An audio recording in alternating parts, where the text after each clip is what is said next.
Assalamualaikum warahmatullahi wabarakatuh. Boleh dengar ke suara saya? Okey, cantik. Saya tinggalkan headset dulu lah. Nanti kalau ada soal jawab kemudian saya pasang headset semula. Baik, alhamdulillah rabbil alamin. Innal hamdalillah nahmaduhu wa nasta'inuhu wa nastahdihi wa nastaghfiruhu wa natubu ilaih.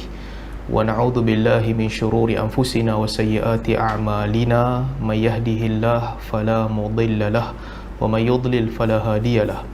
Wa asyhadu an la ilaha illallah wahdahu la syarika lah wa asyhadu anna Muhammadan abduhu wa rasuluhu amma ba'd. Jadi alhamdulillah ala kulli hal, alhamdulillah kita bersyukur kehadrat Allah Subhanahu wa taala kerana dengan limpah kurnia, izin serta peluang yang dikurniakan oleh Allah Subhanahu wa taala, kita sama-sama diberikan kesempatan untuk bersama-sama dalam majlis ilmu pada hari ini. Kita doakan mudah-mudahan majlis ini diberkati oleh Allah Subhanahu wa taala. Terima kasih kepada Tuan Pengurusi Majlis, Tuan Rosli, sahabat-sahabat daripada Kampung Utara Melbourne, seingat saya, yang menjadi penganjur bagi majlis ini. Ini kali pertama lah saya ada kolaborasi dengan tuan-tuan di Melbourne, seingat saya. Jadi salam perkenalan daripada saya untuk kali pertama kita berjumpa ni. InsyaAllah mudah-mudahan sedikit sebanyak kita boleh gunakan peluang perbincangan kita pada hari ini untuk meningkatkan ilmu dan kefahaman kita tentang agama Allah Subhanahu wa taala ini. Jadi para sahabat, bila kita berbincang beberapa hari lepas tentang kita nak cerita tentang apa, sedangkan sesi kita ni tak panjang, sesi sikit, sejam lebih kurang, apa yang patut kita cerita. Jadi para sahabat di Melbourne telah mencadangkan supaya kita bincang sedikit berkaitan dengan kisah-kisah daripada Al-Quran. Saya pun setujulah bila baca mesej tu, kita akan bercerita tentang kisah daripada Al-Quran. Saya pun tak fikir panjang, saya setuju, okeylah ini tajuk kita. Tapi bila saya fikir pula selepas tu, berapa banyak ada kisah dalam Al-Quran kan? Punyalah banyak. Kisah mana satu yang kita nak cerita? Kita stuck semula, tak tahu nak cakap, nak cerita yang mana satu, sebab cerita banyak. Jadi saya fikir mungkin kesempatan kita pada hari ini kita gunakanlah untuk kita bincang sedikit sebanyak beberapa kisah daripada Al-Quran yang kita boleh ambil pengajaran daripada Al-Quran. Itu yang penting. Kerana sebagaimana kita tahu, bagi tuan-tuan dan puan-puan yang kerap membaca tafsir-tafsir Al-Quran ataupun terjemahan Al-Quran, kita akan dapati bahawa Allah Subhanahu wa taala letakkan terlalu banyak kisah di dalam Al-Quran. Kisah yang sangat banyak. Allah cerita tentang bagaimana sejarah Allah menjadikan makhluk-makhluk, menciptakan makhluk. Sebelum penciptaan Nabi Adam lagi, bagaimana Allah menciptakan segala makhluk, muka bumi, langit, bulan dan sebagainya.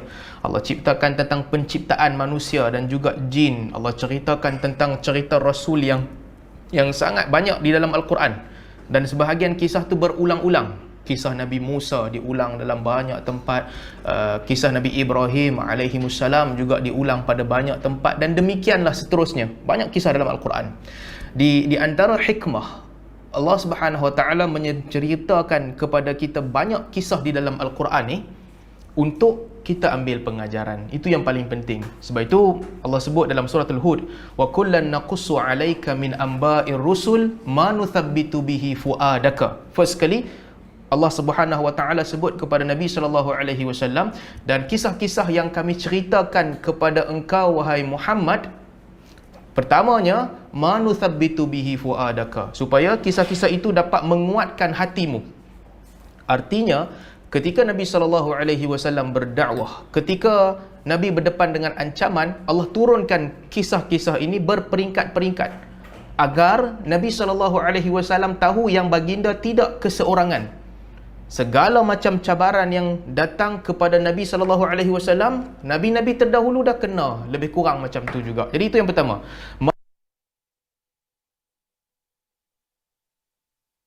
Dan yang datang kepadamu ini adalah kebenaran.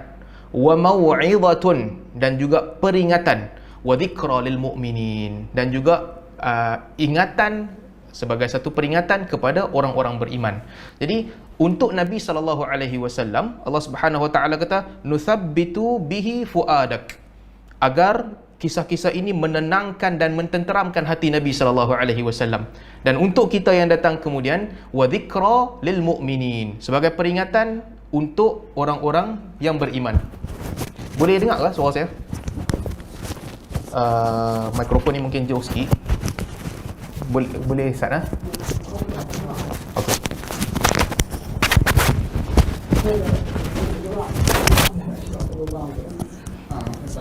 Okey, sorry. Kita lah. Ini okey kan? InsyaAllah. Baik. Sambung cerita kita. Jadi, itu antara tujuan Allah Subhanahu Wa Taala menceritakan kisah-kisah Nabi terdahulu di dalam Al-Quran. Demikian juga Allah Subhanahu Wa Taala bagi tahu kepada Nabi sallallahu alaihi wasallam tentang kisah yang ada dalam Al-Quran ni sebenarnya kisah yang disusun dengan sangat cantik dan sempurna. Ini bukan kisah yang saja diceritakan tak tentu hala supaya orang baca, tidak. Tapi dia disusun dengan susunan yang cantik dan sempurna. Susunan cerita dalam Al-Quran ni ada mukjizat. Artinya Allah sampaikan di dalam Al-Quran apa yang Allah nak bagi tahu dekat kita dengan cara yang dikehendaki oleh Allah Subhanahu Wa Taala. Sebab tu dalam surah Yusuf Allah Subhanahu Wa Taala berfirman, "Nahnu naqussu 'alaika ahsanal qasasi bima auhayna ilaika hadzal Qur'an." Kamilah telah menceritakan kepada kamu ahsanal qasas, cerita-cerita yang terbaik. Bima auhayna ilaika hadzal Qur'an, dengan apa yang kami turunkan kepadamu di dalam Al-Quran. Wa in kunta min qablihi laminal ghafilin. Sedangkan engkau wahai Muhammad, sebelum kami cerita kepada engkau tidak mengetahui apa-apa. Jadi ini semua Allah Subhanahu Wa Taala nak menceritakan yang satu. Dalam Al-Quran ni banyak cerita, kita tahu dah. Kisah-kisah di dalam Al-Quran nak bagi kuat hati Nabi sallallahu alaihi wasallam, jiwa Nabi sallallahu alaihi wasallam. Apabila Nabi sallallahu alaihi wasallam menerima tekanan daripada Quraisy, Allah ceritakan kepada Nabi sallallahu alaihi wasallam, "Wahai Muhammad, kamu bukan orang pertama yang kena ujian macam ni, yang kena tekanan teruk daripada kaum. Bukan orang pertama. Nuh alaihi salam dah kena sama macam kamu kena dulu. Nuh alaihi salam telah berdakwah 1000 tahun. Yang beriman di kalangan kaumnya hanyalah bilangan yang kecil sahaja. Ibrahim alaihi salam telah berdakwah kepada kaumnya. Dia telah dikeluarkan daripada negerinya. Mereka cuba untuk bakar dia. Allah pertahankan Ibrahim alaihi salam. Musa alaihi salam, Isa alaihi salam, dan demikianlah kesemua para rasul." Itu yang pertama. Bila kisah ini sampai kepada Nabi sallallahu alaihi wasallam, bila Nabi baca kisah ini, Nabi menjadi tenang kerana baginda berada di atas sunnah dan petunjuk para nabi terdahulu. Dan untuk kita yang datang kemudian, zikra lil mu'minin, supaya kita dapat menyingkap kisah-kisah di dalam Al-Quran, membaca kisah-kisah di dalam Al-Quran, dan kita dapat mengeluarkan daripadanya pengajaran-pengajaran berguna di dalam hidup kita. Baik, itu sedikit sebanyak mukaddimah tentang kisah yang kita boleh jumpa di dalam Al-Quran. Saya nak kongsikan dengan tuan-tuan dan puan-puan yang mendengar beberapa kisah di dalam Al-Quran yang pada saya kisah-kisah ini mengandungi pengajaran yang sangat besar dan berkaitan dengan diri kita masing-masing. Kisah lain pun berkaitan juga. Cuma yang ni pada saya lah, bila saya lihat-lihat ini, saya rasa di antara perkara-perkara yang kita perlu bagi pengajaran, kita perlu ambil perhatian. Yang pertama, antara beberapa kisah di dalam Al-Quran, kalau kita dapat singkap, saya tak mau ceritalah ke semua kisah, tak ada lah, kesempatan ni tak cukup. Nanti mungkin di masa hadapan tuan-tuan boleh ikut kuliah-kuliah yang menceritakan tentang kisah-kisah para nabi dan sebagainya. Cuma saya nak sebut beberapa pengajaran utama. Yang pertama sekali, Allah Subhanahu Wa Taala, kalau tuan-tuan kita perasan kan, merakamkan di dalam Al-Quran tentang kepentingan mengikut perintah Allah Subhanahu Wa Taala, sama ada perintah yang kita tahu ataupun yang kita tak tahu. Ada sebahagian perintah Allah kita tahu hikmahnya. Allah Subhanahu Wa Taala tak bagi kita bergaduh, kita tahu hikmahnya. Allah tak bagi kita maki orang lain, kita tahu hikmahnya. Allah Subhanahu Wa Taala tak bagi kita ambil harta orang lain, kita tahu hikmahnya, kita tahu tujuan dia. Tetapi dalam masa yang sama, ada beberapa syariat di dalam Islam yang kita tak tahu tujuan dia. Kita fikir tak tahu tujuan dia. Sebab apa? Kalau orang tanya kita kan, solat. Kenapa solat subuh ni perlu awal-awal pagi? Awal pagi, ketika fajar, Waktu yang paling awal, waktu yang kita semua suka tidur. Pasal apa awal sangat? Pasal apa subuh ni tak lambat sikit, pukul 9 ke, pukul 10 ke. Senang bangkit tidur, bila-bila masa kita bangun boleh semayang. Pasal apa yang Allah letak awal sangat? Tak ada jawapan. Kenapa? Kita tak tahu. Sebab apa puasa mesti daripada maghrib, daripada subuh sampai maghrib? Kenapa tidak dijadikan daripada maghrib sampai subuh? Maghrib sampai subuh pun lebih kurang sama panjang dengan subuh sampai maghrib. 12 jam, 12 jam. Di Malaysia lah. Mungkin di tempat lain dia berbeza sikit. Tapi di Malaysia dan juga di tempat wahyu diturunkan di Madinah dan sebagainya lebih kurang sama. Kadang-kadang musim summer dan winter berbeza. Tapi kalau orang timbulkan persoalan kan, pasal apa yang nak kena puasa daripada subuh sampai maghrib, bukan maghrib sampai subuh? Bukankah maghrib sampai subuh tu lagi senang? Kalau kita fikir logik akal, kita tak ada jawapan. Tetapi apabila kita teliti kisah-kisah yang Allah Subhanahu Wa Taala sebut di dalam Al-Quran, kita akan dapati bahawa apabila manusia diperintahkan untuk ikut perintah Allah, walaupun hikmah tidak diceritakan, kita mesti kena ikut. Sebab di balik perintah Allah itu ada maslahah lil ibad, ada kebaikan pada hamba-hambanya. Apa kisah paling besar? Kalau kita boleh kenang dan kita boleh ingat balik. Kisah Nabi Adam alaihi salam. Ini ujian pertama. Sebelum ujian sampai dekat masing-masing kita manusia, pengikut para rasul yang mai kemudian daripada Nabi Adam kan, dapat perintah daripada rasul kena buat sekian-sekian benda. Makhluk pertama di kalangan manusia yang Allah uji dengan syariat yang kita tak tahu, syariat yang tidak diketahui hikmahnya, syariat yang tidak diketahui tujuannya, adalah bapa kepada kita semua, iaitu Adam alaihi salam. Bagaimana Allah uji Adam alaihi salam? Ini menarik yang kita kena lihat. Kita tahu dah cerita ni semua, cuma saya nak tekankan satu sudut yang kita kena faham dan kena lihat. Allah Subhanahu Wa Taala menciptakan Adam alaihi salam. Okey, Allah ciptakan Adam. Wa khalaqa minhu zawjah. Okey, wa khalaqa minhu zawjah. Allah Subhanahu Wa Taala menciptakan makhluk. Yang pertama iaitu Adam. Wa khalaqa minha zawjaha. Daripada jiwa yang satu ini Allah ciptakan isterinya iaitu Hawa. Ada dua orang, Adam dan juga Hawa. Dua orang hidup. Allah bagi mereka kulu min kulli syai'in ragada. Makanlah apa sahaja kamu nak makan. Suka hati kamu. Duduk dalam taman syurga yang ada banyak buah-buahan. Nak makan apa? Petik daripada pokok boleh makan. Apa sahaja kamu nak makan, kamu makan. Wala taqraba hadhihi syajarah. Satu je Allah Subhanahu Wa Taala pesan kepada Adam dan Hawa. Janganlah kamu dekati satu pokok ni. Pokok ni kamu jangan pergi dekat. Yang lain-lain, apa hampa rasa nak makan, hampa boleh makan. Suka hati hampa. Pokok ni jangan pergi dekat langsung. Jangan makan. Hikmahnya apa? Adam dan Hawa, kedua-dua mereka tak tahu hikmah. Ini ujian Allah Subhanahu Wa Taala kepada mereka berdua.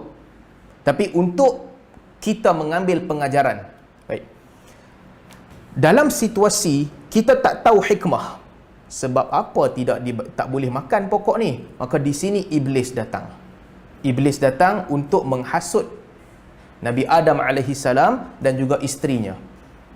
Mudah nak hasut sebab apabila kita tak tahu hikmah, kita tak nampak hikmah, lalu hikmah itu diciptakan kepada kita, hujah-hujah diciptakan supaya nampak macam mungkin ini ikut sebabnya. Dan apabila kita rasa kita boleh cabar sebab tu, manusia akan tergelincir. Dalam kehidupan kita banyak contoh-contoh begitu. Ada hukum, hikmah tidak diceritakan. Kita fikir, akhirnya kepala otak kita dapatlah satu benda hikmah. Kemudian kita rasa macam hikmah ni boleh capai dengan cara lain kot. Kita pun tak ikut hukum tu. Ini pengajaran pertama yang Allah Subhanahu Wa Taala nak cerita daripada kisah Adam. Fawaswasa lahuma syaitan liyubdiya lahuma ma wuriya anhuma min sawatihima. Maka syaitan telah menimbulkan rasa was-was kepada mereka berdua, Adam dan juga Hawa. Liyubdiya lahuma ma wuriya anhuma min sawatihima, agar dijelaskan ataupun didedahkan aurat mereka yang terselindung. didedahkan aurat mereka yang tersembunyi. Waqala, nampak tak? Tujuan dia nak dedahkan aurat. Waqala, syaitan kata apa kat mereka? Ma nahakuma rabbukuma an hadhihi syajarah illa an takuna malakain au takuna minal khalidin. Syaitan datang beritahu kepada Nabi Allah Adam alaihi salam dan juga isterinya Hawa, ma nahakuma rabbukuma an hadhihi syajarah illa, sesungguhnya Tuhan kamu tidaklah menghalang kamu daripada mendekati pokok ini illa, satu je sebab dia, antakuna malakain, agar kamu tak berubah menjadi malaikat, au takuna minal khalidin, agar kamu tidak kekal selama-lamanya. Fikir logik akal tengok. Nabi Adam alaihi salam dan Hawa, mereka tahu kami ni bukan malaikat. Kami bukan malaikat. Dan kami tak kekal selama-lamanya, mereka akan mati. Itu mereka faham. Syaitan datang, fawaswasa lahuma. Syaitan menimbulkan rasa waswas kepada mereka berdua. Hampa tahu pasal apa hampa tak boleh makan pokok ni? Sebab kalau hampa makan pokok ni, hampa dua-dua akan berubah jadi malaikat ataupun kekal selama-lamanya. Betul tak betul? Tak betul. Tak betul. Demikian juga dalam hidup kita. Kadang-kadang hikmah-hikmah yang manusia duk cerita kat kita tak betul. Tapi kita terpedaya. Terpedaya. Maka akhirnya Nabi Allah Adam alaihi salam dan juga isterinya Hawa, mereka telah memakan buah yang dilarang oleh Allah Subhanahu wa taala, dan berlakulah kisah yang panjang yang kita tahulah. Allah Subhanahu wa taala turunkan mereka berdua ke atas muka bumi. Allah ajarkan mereka berdua akan kalimah untuk memohon maaf kepada Allah dan sebagainya. Cerita yang panjang yang saya tak nak ceritalah, nanti habis banyak masa di situ. Cuma pengajarannya, ini kita nampak satu pengajaran yang jelas. Kalau kita tak tahu hikmah daripada hukum Allah, kita tak tahu illah, sebab apa Allah turunkan hukum, janganlah kita bersikap untuk meninggalkan hukum hakam itu semata-mata kerana sangka kita tahu hikmah. Jangan begitu. Maka Allah Subhanahu wa taala telah rakamkan kisah ini agar kita boleh beroleh pengajaran. Kamu jangan tersilap langkah. Jangan sampai kamu rasa ini hikmah, kamu rasa hikmah ni macam tak kena dengan jiwa kamu, kamu langgar. Kerana hakikatnya apabila Allah Subhanahu wa taala perintahkan sesuatu, itulah yang terbaik. Kena buat dan kena ikut. Itu kisah Nabi Allah Adam alaihi salam yang mana Allah Subhanahu wa taala rakamkan di dalam Al-Quran. Apabila Allah perintahkan, tuan-tuan nak cerita sikitlah. Antara kita dan para nabi, kita ni diuji dengan ujian yang sangat ringan. Standard ibadah dan takwa kita ni sebagai manusia biasa dan juga para nabi alaihi wassalatu wassalam berbeza. Ramai di antara kita yang kita buat dosa kan? Kita buat dosa yang besar, kita buat dosa yang kadang-kadang dosa yang berterusan kita buat. Allah Subhanahu wa taala telah tutup aib kita. Allah sembunyikan. Tak ada siapa tahu. Kan, dosa-dosa kita yang tersembunyi, dosa-dosa kita yang menjadi tabiat, sebahagian daripada tabiat buruk kita, Allah tutup, tak cerita ke orang, siapa pun tak tahu. Itu antara rahmat Allah Subhanahu wa taala kepada kita. Allah tutup aib kita, Allah sembunyikan kesalahan kita. Dan Nabi SAW kata, Allah akan ampunkan dosa-dosa kamu illa al-mujahirin. Yang tidak diampunkan Allah adalah mujahirin. Para sahabat bertanya kepada Nabi SAW, mujahirin ni siapa? Kata Nabi SAW, orang yang buat dosa, dia pergi cerita ke orang akan dosa dia. Dia berbangga, cerita ke orang dosa yang dia buat, itu Allah tak ampunkan. Ni kita, yang penuh dengan kelemahan, penuh dengan kekurangan dan sebagainya. Itu tentang kita. Nanti ada orang kata pula, macam tu kena tutup aib semua orang ke? Ini ada perbezaan pandangan pula. Ada kena tengok kesalahan tu apa. Sebab dalam hadis Nabi SAW pun kata juga, man satara musliman satarahullah. Sesiapa yang menutup, menyembunyikan kesalahan orang muslim, Allah akan tutup dan sembunyikan kesalahannya. Ini tanggungjawab kita. Kalau kita nak supaya aib kita, dosa kita, kesalahan kita ditutup oleh Allah Subhanahu Wa Taala di akhirat, kita kena tutup aib dan kekurangan orang Muslim. Tapi ada pengecualian. Pengecualian dia apa? Apabila dosa itu dilakukan dengan menzalimi orang lain. Kalau ada pihak yang dizalimi, yang ni tak boleh tutup kesalahan. Kena dedahkan kesalahan itu agar kita melindungi orang-orang yang dizalimi. Dia beza ni, kena lihat. Sebelum kita nak sambung ni, kena lihat bezanya. Kalau orang tu dia cerita pasal makan benda haram, makan benda haram, sama kategori makan benda haram. Orang yang tabiat dia minum arak, dia duduk dalam rumah, dia minum arak seorang-seorang, siapa pun tak nampak, siapa pun tak tahu kecuali kita. Kita jiran dia, lalu sebelah rumah dia kita nampak botol arak duk ada, orang lain siapa pun tak tahu. Dia keluar rumah, dia pakai kepiah, dia pergi semayang. Dia balik rumah, dia kaki tunggang. Pak Agui punya duk tunggang. Kita seorang je tahu. Apa tanggungjawab kita? Kita tak boleh membuka aib dia. Itu dosa. Betul, itu dosa. Pergi bagi nasihat dekat dia. Kalau nak bagi nasihat, kalau tak mau bagi nasihat dekat dia, jangan hina dia di tempat terbuka. Jangan kutuk dia di tempat terbuka. Itu peribadi. Tapi berbeza dengan orang yang dia curi duit orang lain. Tiap-tiap hari dia pergi ke minimarket, dia curi Maggi satu, masuk dalam poket dia, balik rumah, dia makan. Awal-awal dia nak makan, lepas 3-4 bulan, stok Maggi penuh di rumah dia. Setiap kali pergi supermarket, curi Maggi. Kita seorang je nampak. Maka di sini, kita boleh dedahkan aib dia. Kita boleh bagi tahu kat tuan supermarket, si fulan ni duk curi hang punya Maggi, hang jaga. Dia suka curi Maggi hang jaga dengan dia. Ataupun kita boleh laporkan kepada pihak berkuasa. Sebab yang tadi itu dia dengan Allah Ta'ala, dia minum arak. Dosa.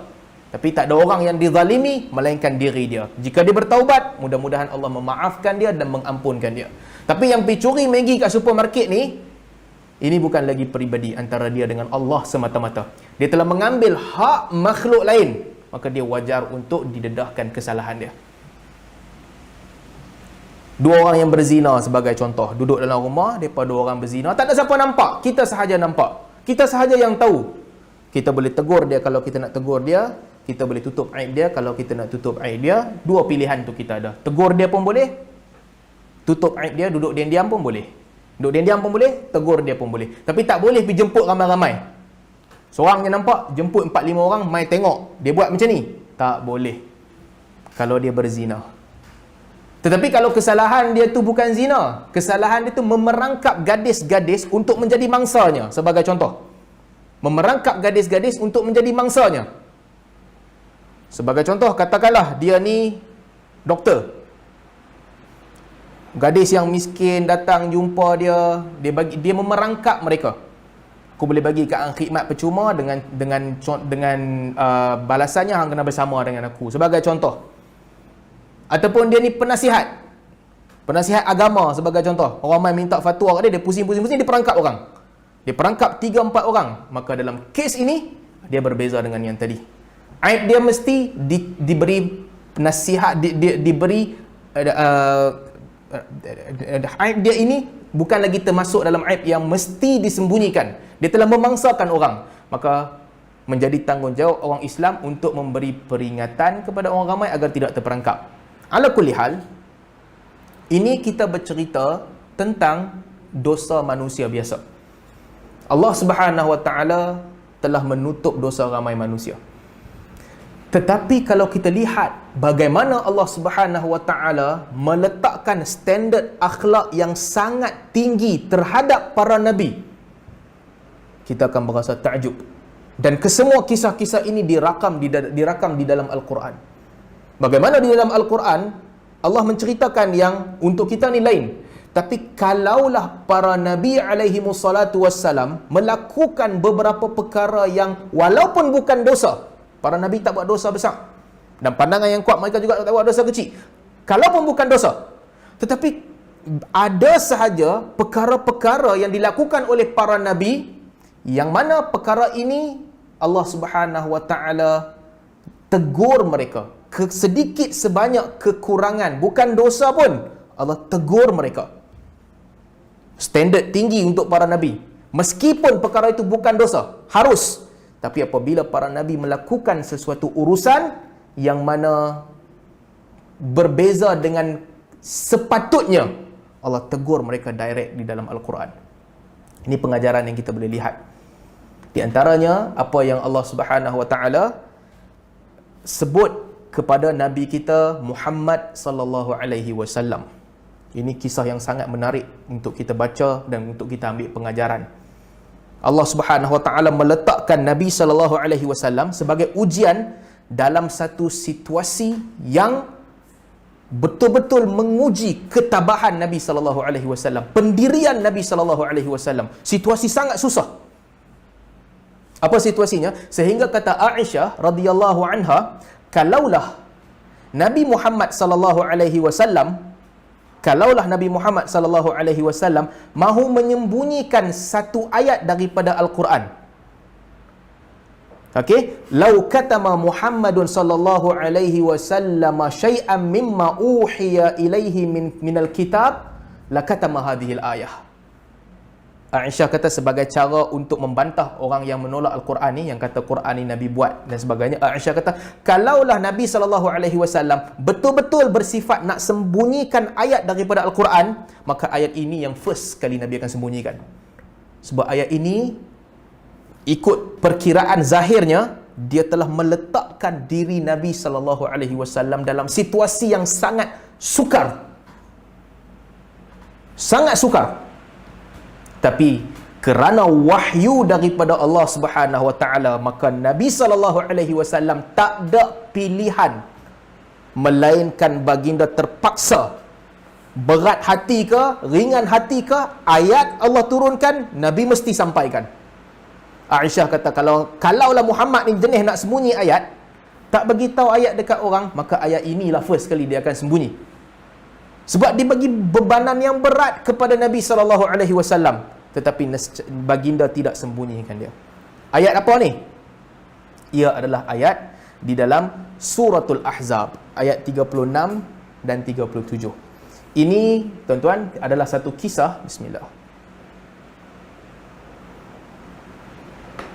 Nanti tuan-tuan yang boleh tengok tafsir ataupun terjemahan Al-Quran, boleh buka balik dan baca balik. Saya suka cerita ni sebab ini salah satu kisah yang diceritakan detail di dalam Al-Quran.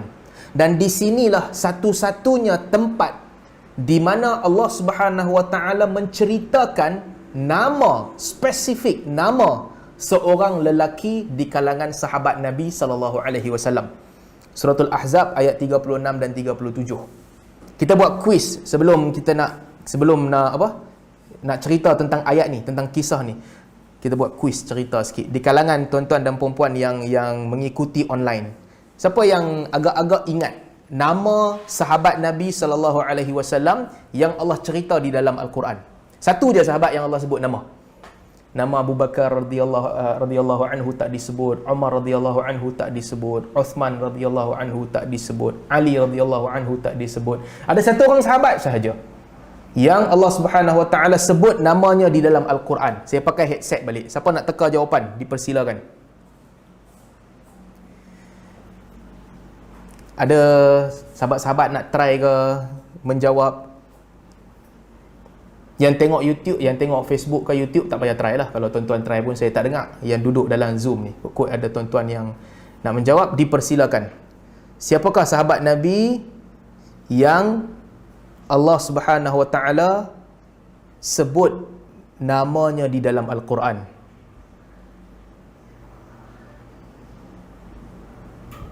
Kau orang tak dengar saya cakap ni? Boleh dengar ke?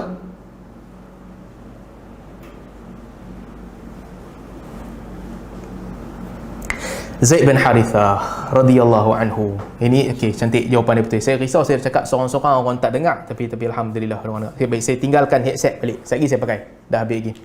Zaid bin Harithah radhiyallahu anhu.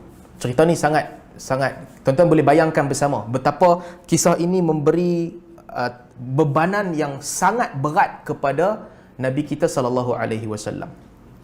Pertama sekali, Allah Subhanahu Wa Taala setelah Zainab binti Jahsy. Zainab binti Jahsy ni adalah sepupu Nabi sallallahu alaihi wasallam, sebab ibunya Umaymah binti Abdul Muttalib, mak saudara Nabi sallallahu alaihi wasallam. Jadi Zainab adalah sepupu Nabi sallallahu alaihi wasallam. Zainab binti Jahsy daripada jalur ibunya. Baik.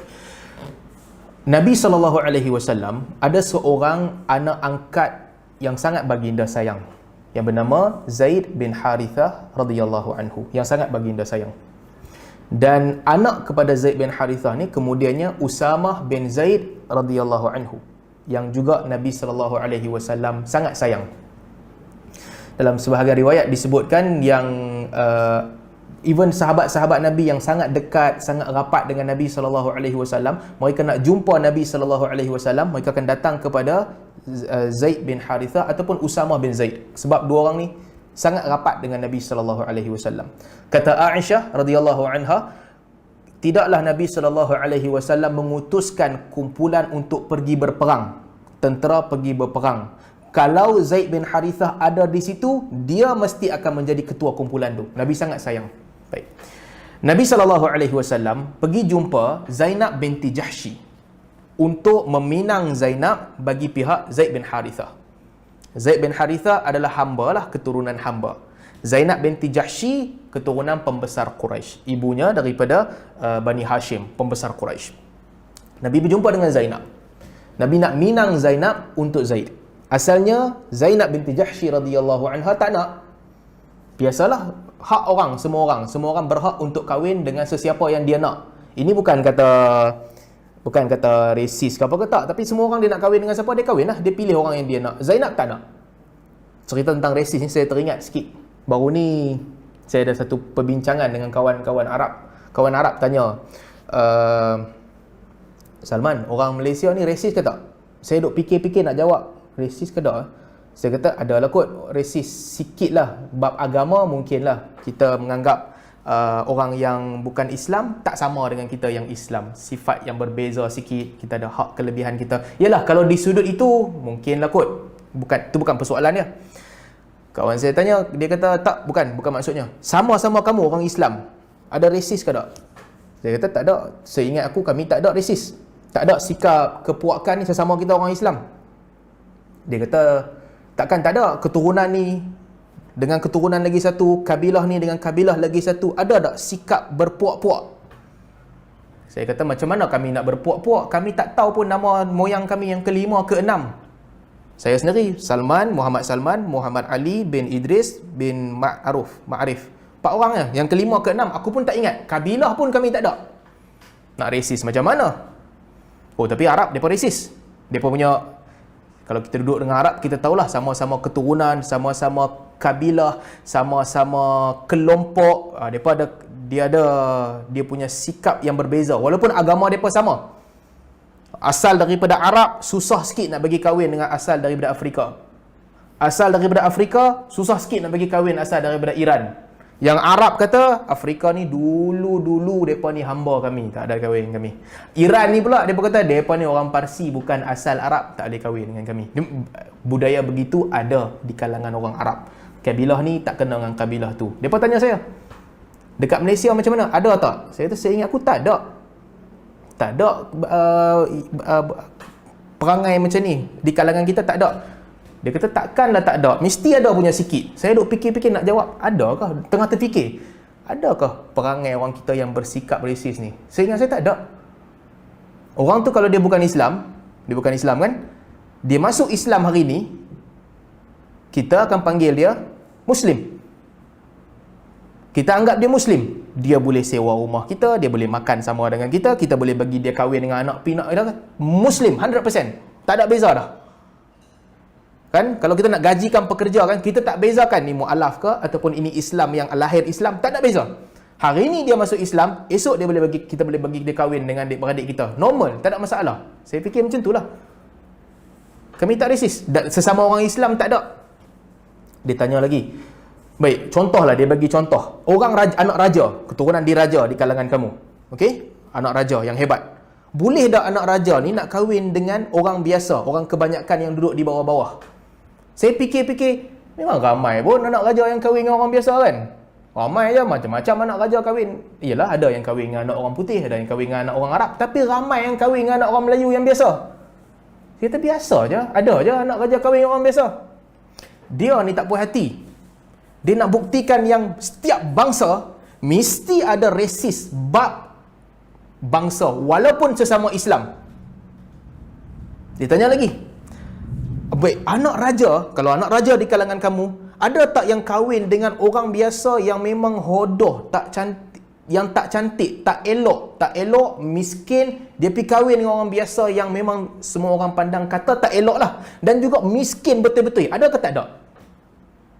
Saya kata kat dia, kalau orang orang biasa ni, orang biasa, takkanlah hang nak pilih seseorang untuk hang kahwin yang hang tak suka.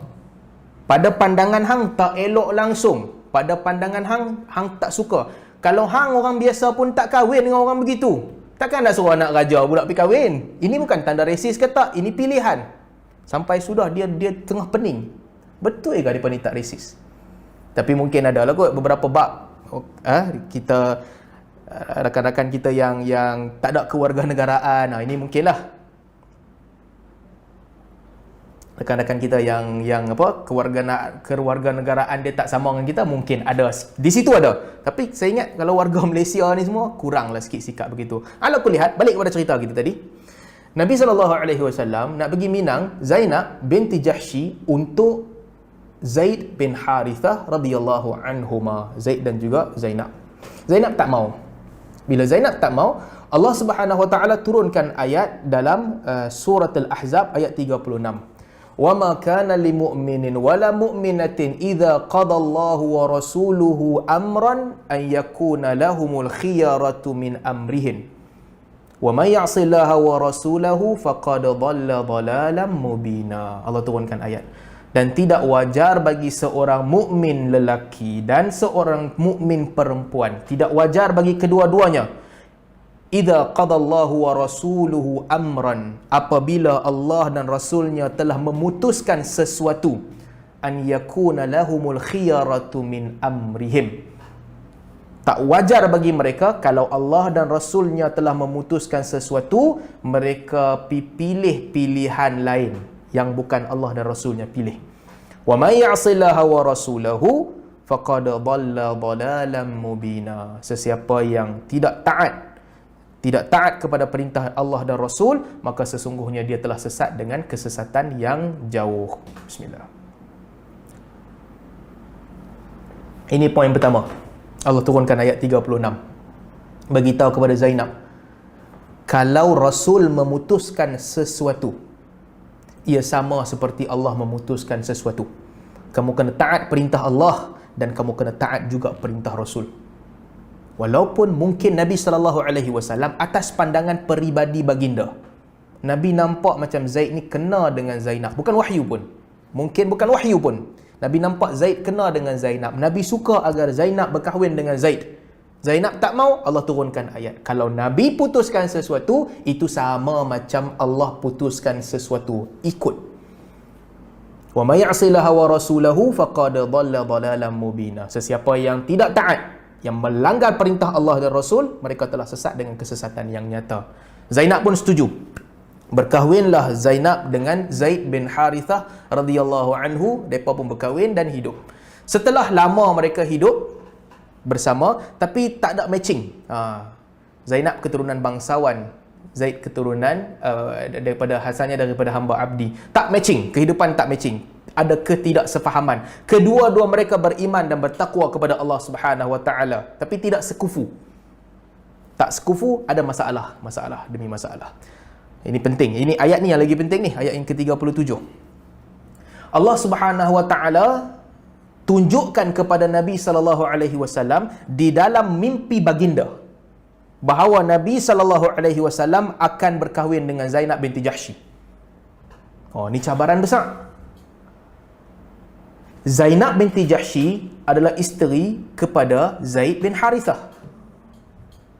Zainab binti Jahsy dipinang oleh Nabi SAW untuk Zaid bin Harithah. Zainab tak mau kahwin dengan Zaid. Tapi Nabi telah influence Zainab. Allah telah turunkan ayat supaya Zainab hang kahwin dengan Zaid. Tiba-tiba Nabi SAW bermimpi yang baginda kahwin dengan Zainab. Tak kekacau? Kalau fikir logik akal kan? Apa nanti kata orang? Zaid tu anak angkat Nabi SAW. Apa nanti kata orang? Macam-macam terfikir. Orang anggap nanti Nabi sailang rumah tangga Zaid ke, orang anggap nanti macam-macam terfikir. Kan? Kesannya besar. Ini bukan main-main, kesannya besar. Tapi Allah telah tunjukkan kepada Nabi SAW di dalam mimpi Nabi SAW, wahai Muhammad, hang akan kahwin dengan Zainab. Nak dijadikan cerita, tengok ni ujian yang Allah Subhanahu Wa Taala letak Nabi SAW di dalamnya. Allah nak letak Nabi SAW di dalamnya. Allah setting yang sangat mencabar untuk Nabi SAW. Barangkali itulah hikmah dalam ayat ni Allah sebut nama Zaid secara spesifik. Sebab ayat ni ayat yang sangat berat. Zaid bin Harithah datang kepada Nabi SAW. Lepas Nabi mimpi ni, Zaid bin Harithah datang kepada Nabi SAW. Dia minta consultation. Dia minta pandangan Nabi SAW. Ya Rasulullah, aku rasa aku nak menceraikan Zainab. Kami tak sesuai. Tak sekufu. Dia di utara, aku di selatan. Cara aku dengan cara dia tak kena. Aku nak menceraikan Zainab. Apa Nabi nak buat? Nabi mimpi. Dah mimpi dah Nabi akan kahwin dengan Zainab. Artinya itu akan berlaku. Zaid pula, lepas Nabi mimpi tu, datang jumpa Nabi SAW. Zaid kata, ya Rasulullah, aku tak boleh dah duduk dengan Zainab ni. Tak kena jiwa kami. Maka Nabi SAW, takkan Nabi nak cerita, tuan-tuan cuba bayangkan, takkan Nabi nak kata, oh sebenarnya hang cerailah Zainab, aku dah mimpi aku nanti kahwin dengan Zainab. Masya Allah, kalau kata begitu, kalau fikir logik akal kan, apa Zaid nanti kata? Apa orang ramai nanti kata? Berat nak buat pilihan tu. Akhirnya Nabi SAW pun buat satu pilihan diplomasi. Nabi buat satu pilihan diplomasi yang baik untuk Zaid. Nabi kata, amsik alaika zaujaka wattaqillah. Nabi pesan dekat Zaid, wahai Zaid, peganglah, simpanlah isteri kau elok-elok, wattaqillah, bertakwalah kepada Allah. Bertahanlah dengan Zainab. Jagalah Zainab elok-elok, bertakwalah kepada Allah. The moment Nabi cakap begitu kepada Zaid, peganglah isteri kau elok-elok, bertakwa kepada Allah. Allah turunkan ayat. Nampak ni yang saya nak cerita tadi, beza kita dengan para Nabi. Untuk kita relax ya, kita sembunyikan rasa hati kita, apa yang ada dalam jiwa kita. Kita suka kat seorang, kita sembunyikan. Kita benci kat seorang, kita sembunyikan. Kita benci orang ni, kita kata kita suka dekat dia. Kita suka orang ni, kita kata kita benci dekat dia. Kita boleh sembunyikan apa-apa pun. Tapi untuk Nabi SAW, orang kata nanti, alah seronok jadi Nabi dapat wahyu. Dia bukan tentang dapat wahyu. Standard akhlak yang Allah letak dekat para Nabi ni tinggi, kita tak boleh capai. Apabila Nabi SAW kata dekat Zaid, amsik alaika zaujaka wattaqillah, jagalah isterimu elok-elok dan bertakwa kepada Allah. Allah turunkan ayat, wa idh taqulu lilladhi an'ama Allahu alaihi wa an'amta alaihi. Dan wahai Muhammad, apabila engkau berkata kepada lelaki yang Allah beri nikmat kepadanya, nikmat Allah kepadanya, wa an'amta alaihi, dan engkau pun bagi nikmat kepadanya. Nabi merdekakan Zaid, Nabi anggap Zaid seperti anak Nabi. Wahai Muhammad, dan pada ketika engkau berkata kepada lelaki yang Allah beri nikmat kepadanya, dan engkau pun bagi nikmat kepadanya, amsik alaika zaujaka wattaqillah, jagalah isterimu dan bertakwalah kepada Allah, wa tukhfi fi nafsika mallahu mubdihi, dan engkau sembunyikan dalam jiwamu wahai Muhammad apa yang Allah akan jelaskan dan bentangkan. Wahai Muhammad, engkau dah mimpi engkau kahwin dengan Zainab, awak tak payah abang dekat Zaid. Engkau sembunyi dalam jiwa kita, dalam jiwa engkau. Kita boleh fahamlah macam mana orang nak cerita, situasi tu berat. Allah kata, wa tukhfi fi nafsika mallahu mubdihi, engkau sembunyikan di dalam jiwa apa yang Allah akan dedahkan. Wa takhshan nas wallahu ahaqqu an takhsha. Engkau takut kepada manusia, sedangkan engkau lebih layak untuk takut kepada Allah. Engkau lebih layak dan lebih patut untuk takutkan kepada Allah daripada takutkan apa kata manusia nanti.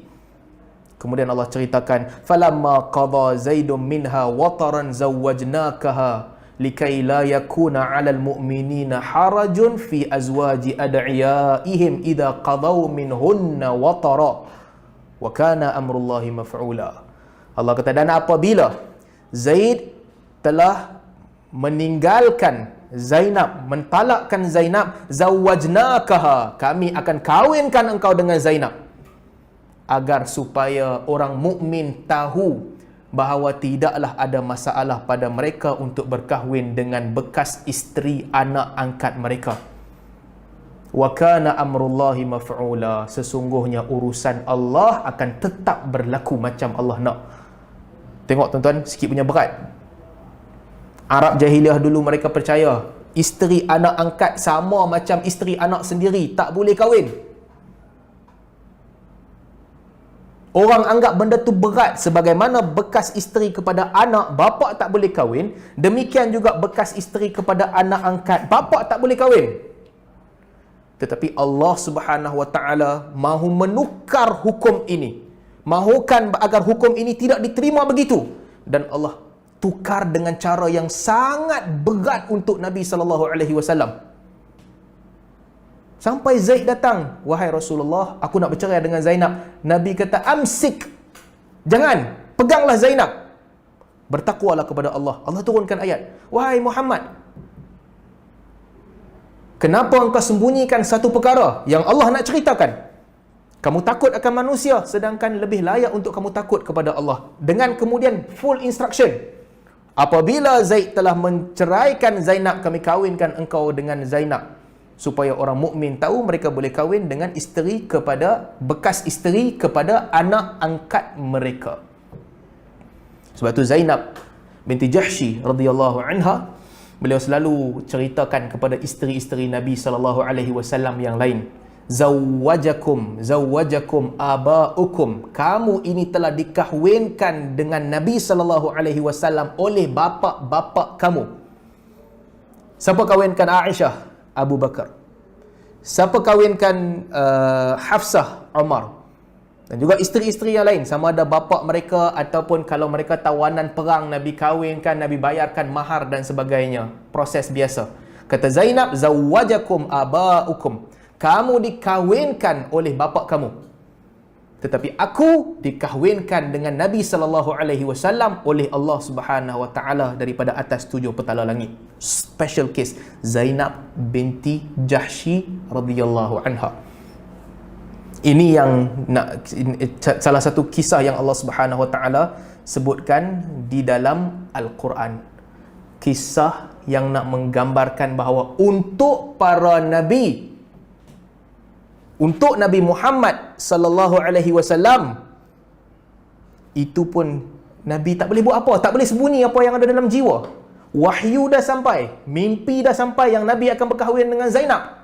Nabi sembunyikan mimpi itu, tak abang lagi, tak tahu macam mana nak abang. Itu pun Allah turunkan ayat terus untuk bagi tahu inilah realiti yang akan berlaku. Ini salah satu kisah yang kita boleh belajar dan kita boleh ambil iktibar daripada Al-Quran. Demikian juga dengan kisah para nabi yang lain. Antara yang seronok juga kan, bismillah, untuk kita baca. Tapi dah lama ni kalau cerita. Masalah saya tuan-tuan, bila masuk bab kisah ni, satu cerita ni jadi panjang. Kalau nak buka satu cerita lagi, mau 15-20 minit baru habis cerita tu. Dan tak apalah, saya bawa satu cerita lagi lah yang menarik untuk kita kongsikan, iaitu kisah Nabi Allah Daud alaihi salam. Ini kisah best juga ni, tentang Nabi Allah Daud alaihi salam. Baik, apa yang berlaku kepada Nabi Allah Daud alaihi salam? Ini ujian lah yang Allah turunkan kepada Daud alaihi salam. Pengajaran dia apa? Pengajaran dia, Untuk para nabi inilah dia punya standard sangat tinggi dan sangat susah nak diikuti. Ujian yang datang kepada mereka ujian yang sangat getir. Susah banding orang biasa. Nabi Allah Daud alaihi salam satu hari berdoa kepada Allah Subhanahu wa taala, "Ya Allah, Engkau bagi nikmat kepada keluarga Ibrahim dengan nikmat yang sangat besar. Engkau bagi nikmat kepada keluarga Ibrahim ni nikmat yang aku tak dapat nikmat tu. Power betul ya Allah bagi kat keluarga Ibrahim. Tapi Allah bagi bukan saja Allah bagi kat Ibrahim. Dapat Ismail alaihi salam, Allah perintahkan Ibrahim sembelih kepala Ismail. Sembelih. Allah takdirkan Ismail tidak meninggal dunia, Allah gantikan dengan kibash dan disembelihkan kibash. Susah ujian tu. Siapa boleh buat ujian tu? Hajar, isteri Nabi Allah Ibrahim alaihi salam, lama bersabak dengan Ibrahim. Anak tak ada, sabak punya sabak. Dapat seorang hamba yang nama Sarah, korbankan kepentingan dia sebagai isteri. Dia bagi Sarah kepada Ibrahim. Kahwinlah Ibrahim dengan Sarah agar dapat anak. Sabak lagi sampai dapat dah anak. Kahwin dapat anak. Walaupun mereka keluar daripada Palestin pergi ke Mekah. Hajar punyalah sabak, lama dia sabak sampai dia dah tua, umur 90 lebih, baru datang malaikat. "Wahai Hajar, kabar gembira untuk engkau. Engkau akan dapat Ishak." Lama bersabak, 90 tahun bersabak. Korbankan diri dia, bersabar bersama Ibrahim. Engkau akan dapat Ishak. "Wa min wara'i Ishaq Ya'qub." Hang punya sabak, ganjaran dia bukan sekadar Ishak. Lepas Ishak akan datang pula Ya'qub. Hadiah lebih, hang nak anak, aku bagi anak yang jadi Nabi Ishak, dan aku bagi cucu yang jadi Nabi Ya'qub. Itu Allah sebut dalam Al-Quran. Dan lepas Ya'qub datang pula Yusuf.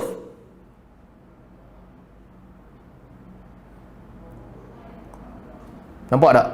Besar ganjaran Allah kepada keluarga Ibrahim. Ishak, Ya'qub, Yusuf, Ismail. Nabi Daud alaihi salam berdoa kepada Allah Subhanahu wa taala, "Ya Allah, bagilah kepada aku nikmat sebagaimana Engkau berikan nikmat besar kepada Nabi Allah Ibrahim alaihi salam dan keluarga Ibrahim alaihi salam. Keluarga yang hebat, anak, cucu, cicit semua nabi." Maka Allah Subhanahu wa taala ceritakan kepada Daud, "Macam mana nak bagi kepada engkau wahai Daud? Ujian ni semua ujian, bukan free-free boleh dapat. Bukan senang nak jadi macam Ibrahim." Sesama Nabi pun ada standard. Ada standard. Ada yang Allah letakkan ujian dia lebih. Ulul azmi minar rusul. Allah ceritakan kepada Daud, bukan senang nak dapat macam Ibrahim. Ini semua ujian. Maka Daud alaihi salam doa kepada Allah, "Ya Allah, bagilah ujian supaya aku boleh sabar dengan ujian tu. Akhirnya, bagilah kepada aku sebagaimana Ibrahim." Ibrahim sabar dengan ujian alaihi salam dan anak cucu dia mendapat rahmat, nikmat, kelebihan yang besar daripada Allah Ta'ala. Aku juga nak kelebihan, nikmat dan rahmat begitu daripada Allah Ta'ala. Tak apalah, bagi ujian. Daud alaihi salam kata, "Bagilah ujian kepada aku akan sabar." Okey, boleh sabar, dapat ujian. Okey, settle. Test datang. Bila test datang, lambat selepas tu. Test tak datang. Nabi Daud alaihi salam, isteri dia banyak, 99. Isteri Nabi Daud banyak, dia bahagikan. Ada hari dia jaga isteri dia, ada hari dia cek kerajaan dia, ada hari dia duduk, dia beribadat. Pada satu hari, ni ujian Allah nak datang ni. Pada satu hari, Nabi Daud alaihi salam, dia duduk, dia solat. Apabila Nabi Daud alaihi salam solat, dia duduk, dia nak beribadat, dia nampak burung daripada emas duduk dekat dengan mihrab dia. Burung daripada emas duduk dekat mihrab dia. Maka Nabi Daud alaihi salam berasa takjub dengan burung itu. Ini cerita-cerita ni diceritakan oleh para sahabat dan tabi'in lah. Tak disebut dalam hadis, diceritakan oleh para sahabat dan tabi'in. Tapi nanti kita sebutlah ayat Quran yang berkaitan. Nampak burung. Nabi Daud alaihi salam pergi nak capai burung tu. Burung tu terbang lagi. Masuk dalam lubang dalam mihrab dia. Mihrab dia besar, masuk dalam lubang mihrab. Nabi Daud pun pergi nak ambil burung tadi. Jalan-jalan, burung tu jauh lagi, menjauh daripada Nabi Daud sehingga duduk dekat cermin tingkap. Duduk dekat cermin tingkap. Maka Nabi Daud alaihi salam pergi dekat tingkap tu nak ambil burung tadi. Burung buat daripada emas. Takjub dia. Hebat, mana tak pernah nampak burung yang dibuat daripada emas, dia pun nak ambil. Apabila Nabi Daud alaihi salam pergi nak ambil burung yang dibuat daripada emas ni, Nabi Daud pun, kat mana cerita tadi? Saya tengah baca mesej keluar tadi, tapi tak apa, abaikan. Ada tingkap di situ, dan di tingkap itu Nabi Daud alaihi salam ternampak seorang perempuan yang sangat cantik. Sangat cantik. Ini ujian Allah Subhanahu Wa Taala. Nabi Daud nampak perempuan yang cantik di tingkap itu. Lalu Nabi Daud alaihi salam, Nabi Daud pun panggil perempuan tu menghadap. Mungkin untuk memperisterikan perempuan tu, panggil perempuan tu menghadap. Bawa perempuan ni datang menghadap. Dia ternampak perempuan tu, dia panggil untuk menghadap. Perempuan tu pun datang menghadap Nabi Daud alaihi salam. Nabi Daud pun tanya kepada perempuan itu, engkau siapa? Duduk di mana? Siapa suami engkau? Perempuan tu pun kata, aku duduk di sini, aku dah kahwin dah ada suami. Suami aku tengah jihad mengikut tentera Islam. Mengikut tentera Islam, pergi keluar berjihad di jalan Allah Subhanahu Wa Taala. Maka kata Nabi Daud alaihi salam, okeylah, kalau dah kahwin, balik. Mana boleh kahwin? Perempuan tu dah kahwin, dia pun balik. Maka Nabi Daud alaihi salam, sebagai penghormatan kepada suami perempuan ni, dia pun ada perang, mereka dihantar pergi berperang. Pergi berperang, Nabi Daud bagi panji perang kepada suami perempuan ni. Panji perang kepada dia. Dengan peperangan yang hebat pada ketika itu, Nabi Daud arahkan panglima perang, bagi panji perang kepada lelaki ni, dia pergi perang. Peperangan yang menang membawa hasil, kalah mati. Menang bawa hasil, kalah mati. Tapi di situ Nabi Daud alaihi salam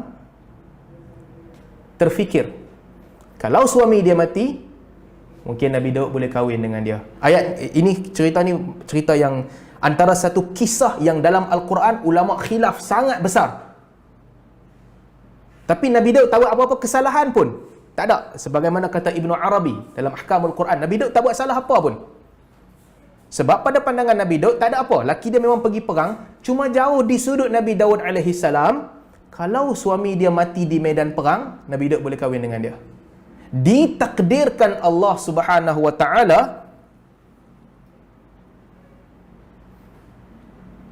Oh, apa nama? Ya, ada orang apa betul? Nabi isteri Nabi Ibrahim alaihissalam. Terima kasih. Isteri Nabi Ibrahim yang merupakan mak kepada Ismail adalah Hajar. Saya salah sebut tadi. Terima kasih yang betul. Mak kepada Ishak dan Yaqub, cucu Yaqub cucu adalah Sarah. Terbalik sebut nama. Minta maaf tadi siapa yang dengar terbalik sebut nama. Sila betulkan dalam ingatan tuan-tuan dan puan-puan. Biasalah tersalah sebut, tersasul. Terima kasih Hikam tolong bagi tahu. Baik, balik kepada cerita kita. Kat mana tadi? Nabi Daud alaihi salam. Ditakdirkan Allah Subhanahu Wa Taala, perempuan itu suami dia mati di medan perang. Lama lepas tu dah mati di medan perang, Nabi Daud pun kahwin dengan perempuan tu. Apa kesalahan Nabi Daud buat? Tak ada salah apa pun. Dia ternampak perempuan tu, bukan dia nak pergi tengok. Dia panggil perempuan tu. Perempuan tu kata dah kahwin. Nabi Daud kata dah kahwin. Nabi Daud alaihi salam kata dah kahwin, hang pi balik, selesai. Dah kahwin punya pasal. Cuma di sudut fikiran Nabi Daud fikir, kalaulah laki dia mati nanti mungkin aku boleh kahwin dengan dia. Laki dia di medan perang. Ditakdirkan laki dia mati. Nabi Daud pun kahwin dengan dia. Kemudian Allah Subhanahu Wa Taala cerita dalam surah As-Sad. Wa hal ataka naba'ul khasmi id tasawwarul mihrab. Wahai Muhammad, ni nak cerita kepada engkau wahai Muhammad, apakah engkau telah dengar cerita tentang orang yang berbeza pandangan apabila mereka mendaki mihrab? Mendaki mihrab Daud. Mihrab ni kira tempat singgah sana Daud duduk. Daud jaga kerajaan dia, ada security, ada semua orang jaga dan sebagainya. Ada hari dia dengan isteri dia, ada hari dia jaga kerajaan dia keluar. Ada hari dia duduk beribadat dalam mihrab dia. Duduk dalam mihrab dia, tiba-tiba dua orang panjat mihrab masuk dalam istana Nabi Daud. Terkejut Nabi Daud. Mana security jaga betul-betul, tiba-tiba dua orang boleh masuk dalam istana. Idh dakhalu ala Dawud fafazi'a minhum. Apabila mereka masuk menemui Daud dan Daud berasa terkejut. Macam mana orang boleh masuk dalam istana? Apa pegawai buat? Qalu la takhaf. Dua orang ni masuk, mereka kata kepada Daud, jangan takut. Khasmani bagha ba'duna ala ba'din. Kami hanya dua orang yang dua-dua orang ni ada masalah sikit, kami bergaduh. Fahkum bainana bil haqq. Wahai Daud, tolonglah hukum di antara kami dengan kebenaran. Tolonglah putuskan urusan kami ini dengan kebenaran. Wala tushtit. Dan janganlah, wahai Daud, janganlah engkau bersifat zalim. Buat hukum betul-betul. Wahdina ila sawa'is sirat. Dan tunjukkanlah kami jalan yang lurus. Dua orang datang, fahamlah setakat ni? Dua orang datang, tiba-tiba panjat dalam Daud punya mihrab. Nabi Daud terkejut. Macam mana orang boleh masuk tempat aku? Security tak jaga ke? Mereka kata, la takhaf, jangan risau. Kami hanya dua orang yang bertelagah. Tolonglah hukum di antara kami dengan hukuman yang benar. Bagi hukuman yang benar kepada kami dan jangan zalimi kami. Tunjukkan kami jalan yang lurus. Okey, Daud pun okey. Hari ni hari patut beribadat, tapi orang damai tanya soalan. Bagi tahu apa soalan apa. Inna hadha akhi. Satu orang ni dia kata inna hadha akhi. Yang ni saudara aku, adik-beradik aku. Lahu tis'un wa tis'una na'jatan. Dia ada 99 kambing. Kambing kan lembu, saya pun tak tahu. Na'jah. Nanti tuan-tuan check balik translation. Lahu tis'un wa tis'una na'jah. Dia ada 99 kambing. Waliya na'jatun wahidah. Aku ada satu je kambing. Satu je binatang aku. Dia ada 99. Faqala akfilniha. Dia kata dekat aku, bagilah hang punya ni dekat aku. Dia ada 99 binatang ni. Aku ada satu je. Dia kata kat aku, akfilniha, bagilah dekat aku. Satu lagi. Wa'azzani fil khitab. Dia telah mengalahkan aku dengan tutur kata dan bicaranya yang bagus. Dia cakap pandai. Dia pandai cakap. Dia kata kat aku, bagilah kambing hang dekat aku. Dah lah ada 99. Dia kata pula kat aku, bagi kat aku lagi satu. Wa'azzani fil khitab. Percakapan dia sangat bagus, lunak, kemas, mengalahkan aku. Bila Nabi Daud AS dengar soalan ni, dengan mudah jawapannya. Clear lah kan? Hang dah ada 99 kambing, hang nak pergi ambil dia ni punya kambing pasal apa? Qal, laqad zalamaka bisu'ali na'jatika ila ni'ajih. Kamu telah menzalimi dia dengan nak pergi campur 99 kambing kamu dengan satu yang dia punya nak ambil buk masuk sekali. Kamu telah berlaku zalim, kata Daud AS. Wa inna kathiran minal khulata la yabgha ba'duhum ala ba'din illa alladhina amanu wa amilus salihat wa qalilum ma hum. Daud kata sesungguhnya ramai di kalangan orang yang duk campur-campur begini kan. Barang dia dah banyak, dia pergi ambil barang orang lain satu, dia campur sekali dengan barang dia. Ramai di antara mereka melampaui batas dan menzalimi sebahagian yang lain, melainkan orang beriman dan beramal soleh. Sikit sangat yang beriman dan beramal soleh. Apabila Daud AS kata begitu, tiba-tiba dia teringat isteri dia yang ke-100 asalnya bekas suaminya adalah mujahid. Ketika bekas suaminya pergi perang, Daud terfikir, kalau suaminya mati, aku boleh kahwin dengan perempuan ni. Terfikir. Nabi Daud teringat, soalan yang datang dekat aku kata 99 binatang. Saudara dia ada satu. Dia ada 99. Dia minta satu tubuh masuk dalam 99 dan hujahnya kuat. Nabi Daud teringat diri dia sendiri alaihissalam. Kemudian Allah Subhanahu wa taala sebut, wa dhanna Dawud annama fatannahu. Lalu Daud pun tahu sebenarnya kami menguji Daud. Maka hilanglah dua manusia yang berbincang tadi, mereka pun hilang. Malaikat sebenarnya datang jadi manusia untuk test Daud, nak test Daud, bagi cerita pasal binatang. Hilanglah dua malaikat itu. Fastaghfara rabbahu wa kharra raki'an wa anab. Lalu Daud pun beristighfar kepada Allah dan dia sujud, rukuk, sujud, lalu bertaubat kepada Allah. Faghfarna lahu dhalika. Kami maafkan kesalahan Daud yang itu. Wa inna lahu faghfarna lahu dhalika wa inna lahu 'indana la zulfa wa husnu ma'ab. Sesungguhnya Daud ada kedudukan yang tinggi di sisi kami, kelebihan di sisi kami dan pengakhiran yang baik. Daud tak buat salah. Ini ulama bersih Bible jahat. Bersih kitab Bible jahat. Mereka cerita kata Daud perintahkan dia untuk ambil isteri dia, berzina dengan isteri dia, buat jahat, kesalahan Daud tengok jahat-jahat. Bersih Bible. Sebab tu Sayyidina Ali radhiyallahu anhu kata, siapa yang ambil cerita Bani Israel tentang kisah Daud, cerita aku bunuh orang tu. Jahat mereka tentang Daud. Sedangkan hakikatnya Daud tak buatlah dosa-dosa besar. Tak ada dosa pun yang Daud buat. Cuma dia terfikir. Maka Allah Subhanahu Wa Taala turunkan 2 malaikat bagi pengajaran kepada Nabi Allah Daud alaihi salam. Dia nak ujian supaya boleh sampai ke tahap Ibrahim dan keluarga Ibrahim. Hang nak ujian? Nah, ambil ujian. Akhirnya Daud fakharra raki'an wa anab, dia pun tunduk dalam keadaan rukuk dan juga bertaubat kepada Allah. Dalam riwayat dicerita 40 hari Daud rukuk sujud tak bangun. Tak salah pun. Tapi rukuk sujud tak bangun. Sehinggalah Allah turunkan ayat bagi tahu kepada Daud, faghafarna lahu dzalika, kami telah ampunkan kau wahai Daud. Tuan-tuan, kalau kita sambung cerita, banyaklah cerita. Bismillah. Cerita para Nabi alaihi wassalatu wassalam yang di dalamnya ada pengajaran yang sangat hebat untuk kita pelajari dan kita ambil iktibar. Tapi kalau kita sambung cerita 2 hari pun tak habis cerita para Nabi. Jadi saya nak berhenti setakat ni dululah untuk hari ini.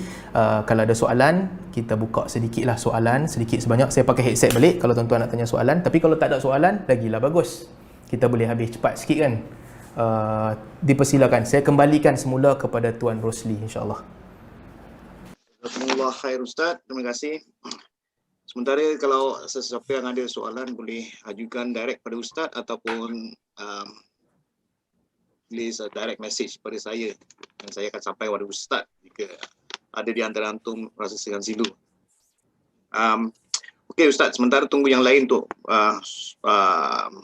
bersoalan pada Ustaz. Mungkin Ustaz boleh ceritakan pentingnya mempelajari bahasa Arab dan di mana harus saya bermula jika saya ingin mempelajari bahasa Arab. Allah Ta'ala lupa soalan ni dah tanya awal dah, tapi saya terlupa nak jawab masa kuliah. Ini baru nak jawab. Baik, sorry saya terlupa nak sentuh dalam kuliah tadi. Saya difahamkan yang tuan-tuan dan puan-puan sangat mementingkan bahasa Arab kan, mementingkan pelajaran bahasa Arab, ada kelas nahu, kelas saraf dan sebagainya. Yang mana ini satu perkara yang baik lah sebenarnya. Sepatutnya saya sentuh isu ni dalam kuliah tadi, tapi tak sempat nak sentuh. Pertama sekali saya nak sentuh inilah. Saya bukan pandai dalam bahasa Arab, bukan kepakaran saya dalam bahasa Arab. Itu hakikatnya yang tuan-tuan, ramai orang salah faham. Ramai orang bila sebut Ustaz Salman, Ustaz Salman bahasa Arab bagus tak? Ini bukan kepakaran saya.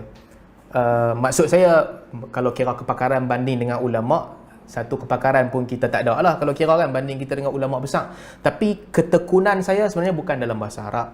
Bahasa Arab saya tak ada lah bagus. Tak bagus mana pun lah kira bahasa Arab saya.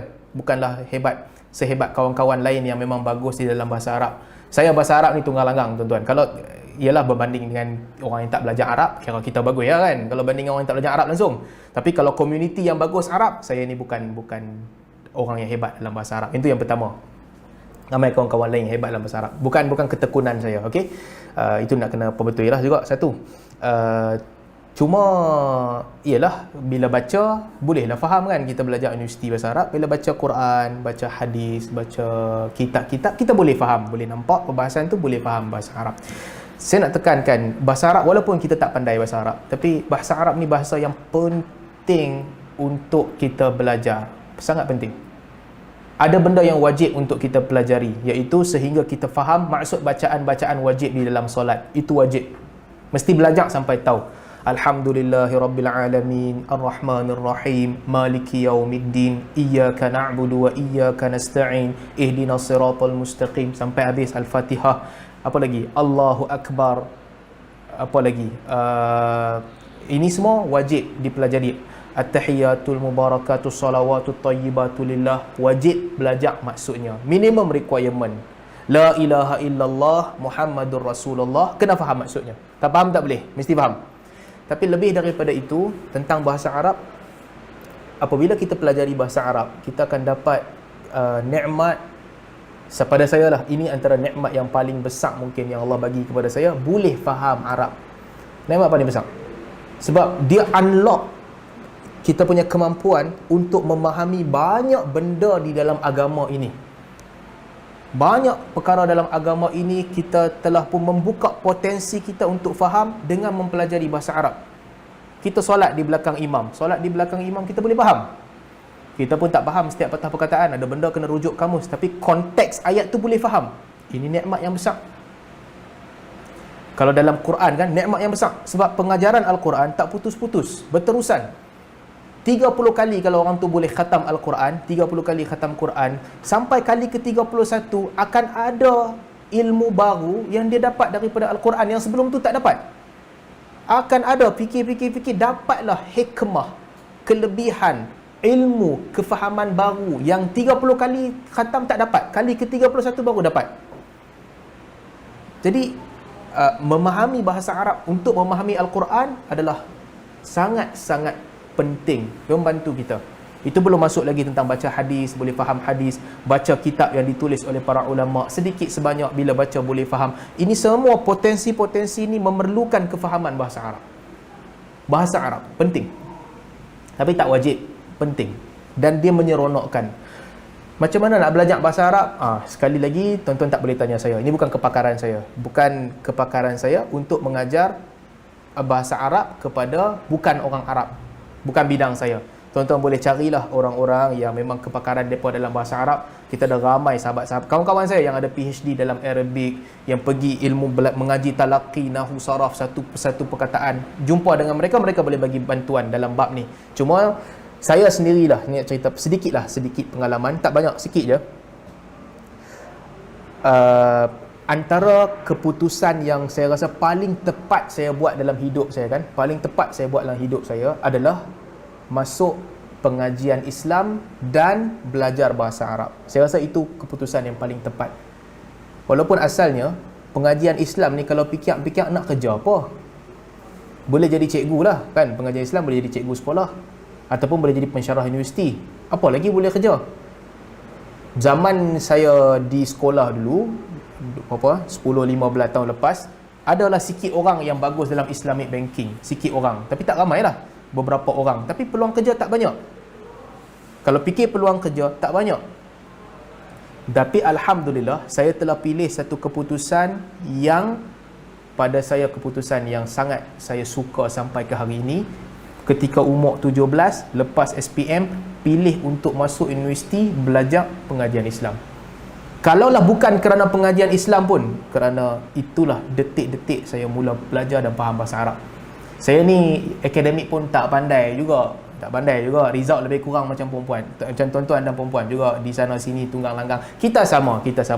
Kalau ada yang jenis pandai depan-depan paling tinggi, itu kategori link. Tapi saya sama macam kebanyakan kita, result lebih kurang je. Kira Alhamdulillah. Boleh kira boleh masuk universiti. Tapi ada satu subjek yang saya bagus lah. Ni bukan nak puji diri sendiri, nak cerita sikit apa yang berlaku dulu. Iaitu account, prinsip account saya pandai. Belagak lah pula saya pandai. Bukan saya pandai, result saya bagus lah bab tu. Saya ingat percubaan SPM saya, prinsip account dapat 98 per 100. So prinsip account ni memang confident, SPM mesti dapat 100. Saya pun tak tahu macam mana, buat jadi je. Kan kira ledger tu kan, kira sama je. Cikgu saya Sri Ram, dia ingat saya. Sri Ram ni cikgu orang Hindu yang mengajar sekolah Al-Masyhur. Mesti dia ingat saya. Antara best student dalam account lah. Percubaan SPM 98 kot. Memang kira power lah account kan. Bukan nak bangga. Bab lain saya sama macam tuan-tuan. Tak apa pandai kot. Bab tu je pandai. Tapi bila masuk universiti, duk fikir antara dua. Kalau belajar account, aku boleh jadi accountant tu. Kira nampak lah tanjak sikit-sikit boleh jadi accountant. Admat memang tak pandai lah. Lingkup, tunggang langgang. Account nampak aku boleh jadi accountant tu kalau belajar. Satu lagi, Islamic study. Belajar agama. Belajar agama adalah kerja. Tengok time tu minat Dr. Mazhar kan, Dr. Asri tengok boleh jadi macam dia kot. Dia tak jadi mufti lagi masa tu, pensyarah universiti. Boleh jadi pensyarah universiti kot paling tinggi. Account, boleh jadi accountant. Satu keputusan yang paling tepat saya buat ketika itu adalah belajar Islamic study. Belajar ilmu agama. Bila belajar ilmu agama pula, masuk matrik UIA. Ni tuan-tuan boleh verify cerita ni dengan kawan-kawan saya yang duduk sekali. Masuk matrik UIA sekali, satu batch. Merata-rata mereka ada sekarang. Ada pensyarah universiti, ada cikgu sekolah, ada jadi pegawai askar, ada jadi macam-macam kawan saya. Tuan-tuan boleh cari dan verify cerita ni. Dia ada placement test untuk Arabic. Untuk tentukan hang nak start level mana. Kita SPM, sekolah SMKA. Bahasa Arab memang tak berapa bagus. Tapi masuk UIA, placement test macam biasalah. Dah SPM pun Alhamdulillah, Arabic dapat A kot, tapi Arab tak bagus. Masuk UIA, matrik UIA, start level paling bawah sekali. Untuk budak-budak Islamic study, paling bawah. Dia ada level 3, 4, 5. Nak start di mana? Start level 3, kalau tak silap. Paling bawah. Tapi bukan saya seorang je tak cerdik time tu, ramai tak cerdik. Majoriti memang duduk bawah. Adalah sikit yang start level 4, mereka power gila bahasa Arab. Ada 2-3 orang yang start level 5 terus. Power betul, kira hebat lah bahasa Arab. Saya ingat dalam kawan-kawan saya yang tak perlu, exempted ni tak payah ambil bahasa Arab, dia boleh terus start kuliah. Seorang je yang saya ingat, kawan saya Dr. Ikhwan Abdullah, lecturer UAE sekarang. Tuan-tuan boleh check cerita dengan dia ataupun kawan-kawan yang lain. Saya start level paling bawah, level 3. Paling cikai lah orang kita. Tapi ini yang perkara kedua yang saya buat lah. Setahun masa di matrik tu, saya habiskan masa baca buku Arab walaupun tunggang langgang dan hafal setiap patah perkataan dalam bahasa Arab. So sehari dalam 20 perkataan. 300 hari, 300 kali 20, berapa ribu perkataan saya pun tak tahu. Hafal perkataan. Setahun. Betul-betul tekun. Pergi kelas, belajar bahasa Arab. Banyak gila. Itu adalah masa short sem tu sampai 8 jam sehari belajar bahasa Arab. Belajar. Tapi sehari saya akan hafal 20 patah, 30 patah, 15 patah perkataan. Setiap hari selama setahun kecuali weekend. Tak kira lah Islamic study ke, bahasa Arab ke, belajar apa pun. Weekend aku, jangan kacau. Aku relax. Sehari 20 perkataan, 30 perkataan, 15 perkataan selama setahun. Lepas tahun kedua, baru saya pergi ke library, baca buku Arab. Wah, dah boleh faham. Tak faham setiap patah perkataan lah, tapi boleh nampak konteks dia, boleh nampak ayat, boleh faham ayat. So kalau orang tanya, berapa lama saya tekun belajar Arab? Setahun. Tapi setahun tu memang tekun betul ya. Tekun sungguh. Pergi kelas pagi, balik hafal 20 patah perkataan, esok lagi 20, lusa lagi 20, masuk tulat, ulang balik perkataan hari first, perkataan hari kedua. Setahun tu bersungguhlah belajar Arab. Panjang lagi lah cerita dia, tapi hari ni bukan kita nak cerita tentang pengalaman saya belajar Arab semata-mata, tapi itulah permulaannya yang pada saya alhamdulillah thumma alhamdulillah walhamdulillahi ala kulli hal. Itu keputusan yang paling tepat yang saya buat dalam hidup saya kot. Setahun yang saya invest, yang setahun masa umur 18 lah. Kalau setahun tuan-tuan nak start lah ni umur 45, mungkin otak ada berselut sikit, dia akan ambil 2-3 tahun lah kot kan. Setahun yang saya invest masa umur 18, itu detik yang pada saya satu detik yang saya bersyukur. Pilihan yang paling tepat yang saya buat pada ketika tu.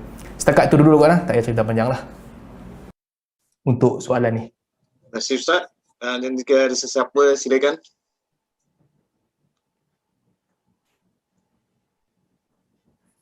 Assalamualaikum Ustaz.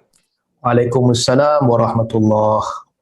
Ustaz, tadi Ustaz ada bagi contoh tentang seorang yang mencuri Maggi tu. Betul tak Ustaz? Ya. Ini soalan saya. Ada seorang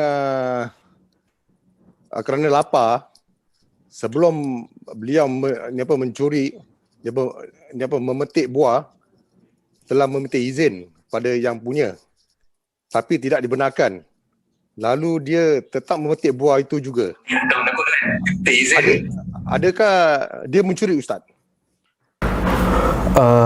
Seseorang yang dalam keadaan mudarat kan, mudarat dia tak nak makanan, dia minta izin nak makanan, orang tak bagi makanan dekat dia, kemudian dia pergi mencuri. Baik.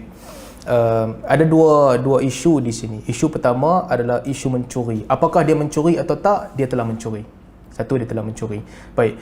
Soalan yang kedua, apakah pencurian di situ boleh dijustifikasi ataupun tak? Adakah kecurian di situ boleh ataupun tidak? Jawapannya boleh. Kerana untuk setiap manusia, dia ada tanggungjawab untuk menjaga nyawa dia berbanding dengan harta. Nyawa didahulukan. Kalaulah menjaga nyawa itu, ini kaedah taratubiyah, bagaimana nak meletakkan prioriti pada nyawa. Kalaulah satu tindakan yang diambil, kalau dia tak ambil tindakan itu akan mengorbankan nyawanya, maka pada ketika ini dia boleh mengambil tindakan itu untuk menyelamatkan nyawanya. Dia boleh ambil tindakan itu untuk menyelamatkan nyawanya. Sebab itulah Nabi SAW menghalang orang daripada jual air. Asalnya Nabi halang. Bila sumber air terhad, sikit je, jangan sekat telaga. Nabi halang orang daripada sekat air daripada mengalir. Sebab keperluan asas. Kalau air itu tak mengalir, orang lain tak mendapat minuman, menzalimi orang lain. Maka dalam kes yang sama juga, kalaulah tak mencuri menjadikan dia tak boleh hidup, dia mati. Dia dah minta makanan kepada orang, minta minuman kepada orang, orang tak mau bagi juga, dan dia nampak minuman tu ada, maka dia boleh ambil untuk menyelamatkan nyawanya. Maka di situ, mencuri makanan di situ dia tak kena hudud. Curi untuk makan tidak dikenakan hudud. Tapi kalau dia curi Maggi berkotak-kotak dia pergi jual balik, itu cerita lain lah. Curi untuk makan tidak dikenakan hudud. Yang pertama. Dan apakah dia berdosa? Dia tidak berdosa. Dia tidak berdosa kerana dia buat itu untuk menjaga nyawanya. Tetapi dia telah berhutang dengan orang itu. Dia telah mengambil hak orang itu, yang mana kalau dia mampu, dia kena kembalikan semula hak kepada orang yang diambilnya. Hak tidak hilang apabila diambil. Hak dengan manusia, kalau dia mampu dia bayar balik. Kalau dia tak mampu, insya-Allah di akhirat kelak Allah Subhanahu Wa Taala bayarlah kepada orang tu dengan cara yang Allah lah lebih mengetahui akannya. Allah bayar kepada orang tu. Hak orang yang dia ambil kena bayar balik. Budak kecil kan, budak kecil umur 8 tahun, dia pi rosakkan kereta jiran, dia baling batu pecah cermin kereta jiran. Berdosa tak budak kecil? Dia bukan mukallaf, dia tak berdosa. Tapi kena ganti balik? Ya, kena ganti balik. Kalau dia tak boleh ganti, mak bapak ada ganti untuk dia. Ganti kena. Berdosa tak? Tak berdosa sebab ghair mukallaf. Seperti orang yang mencuri kerana dia kelaparan, tak ada makanan langsung, kalau tak curi tak boleh hidup, dia boleh ambil. Tapi apakah telah tergugur hak yang dia ambil? Tidak. Apabila dia berkemampuan, dia kena bayar balik kepada orang tu. Wallahu ta'ala a'lam. Ustaz, boleh ambil satu lagi soalan Ustaz? Sila. Kita ada 10 minit lagi sebelum maghrib. Sila. Okey, insya-Allah. Tapi ini ada teman bagi saya dah cerita daripada hadis dia kata. Dia kata hadis hasan, saya tak tahu macam mana Ustaz. Mungkin anda boleh jelaskan nanti. Dia kata tentang satu orang yang fasik sama Nabi.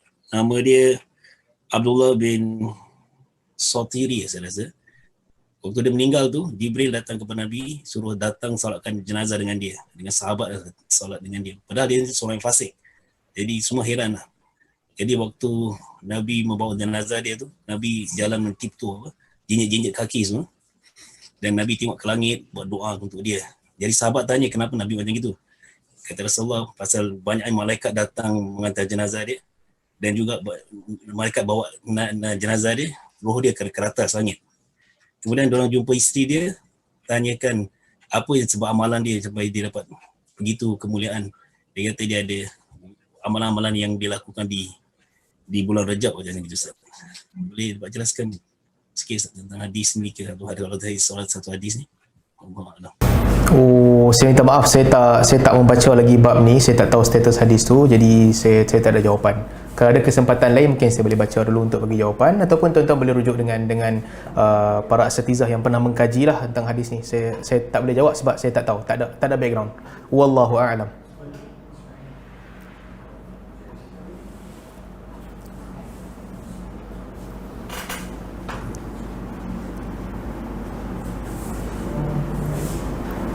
Okey kot lah kita. Waalaikumsalam warahmatullahi. Ustaz lagi satu Ustaz. Ya, silakan.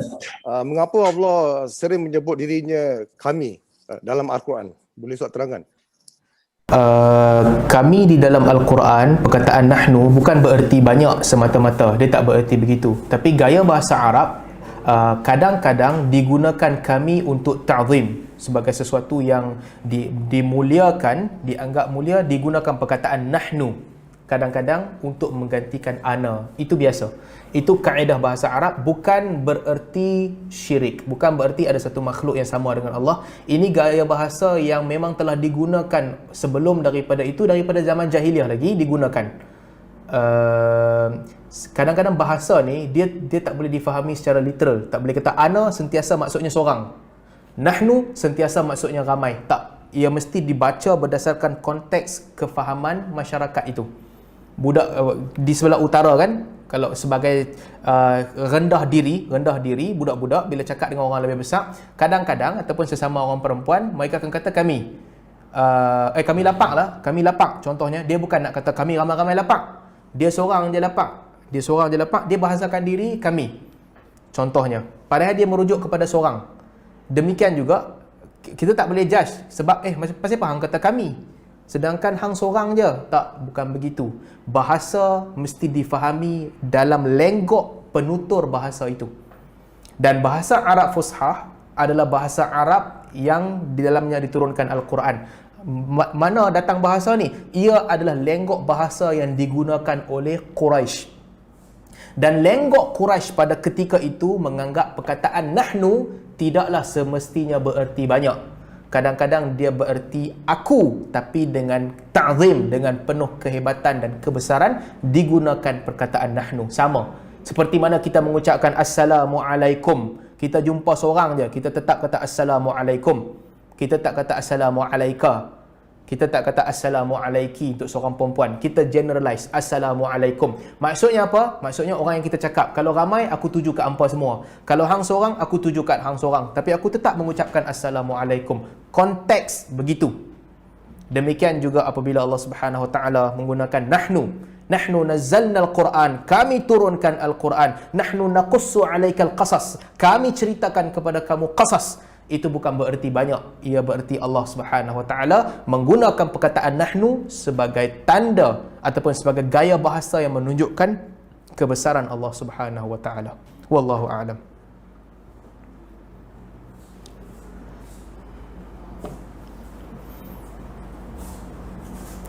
Okey kot lah, kita boleh kembali semula kepada tuan pengurusi majlis lah kot, insya-Allah. Saya minta maaf kalau terkasar bahasa, kalau terguna perkataan yang tak sepatutnya, saya minta maaf lah. Ia tidak disengajakan, tidak berniat menyakitkan hati sesiapa. Terima kasih Ustaz. Terutama kali kerana sudi memberikan berkongsi ceramah dengan kami. InsyaAllah dengan izin Allah sekiranya ada masa kita akan jemput Ustaz, bukan menerusi Zoom saja, akan menjemput Ustaz dan keluarga ke Melbourne untuk teruskan dakwah Ustaz ini. Saya juga ingin mengucapkan terima kasih kepada semua kerana apa yang telah disampaikan Ustaz pada kita hari ini, semoga manfaat kepada kita semua dan kita dapat berkongsi bersama dengan keluarga kita ataupun sahabat-sahabat kita yang tak dapat hadir pada hari ini, dan juga dapat kita melakukan apa yang telah disampaikan oleh Ustaz. Semoga Allah menerima ibadah kita semua dengan menuntut agama ini, insya-Allah. Dengan itu saya akhiri dengan subhanakallah wa bihamdika asyhadu an la ilaha illa anta astaghfiruka wa atubu ilaik. Terima kasih Ustaz. Sama-sama.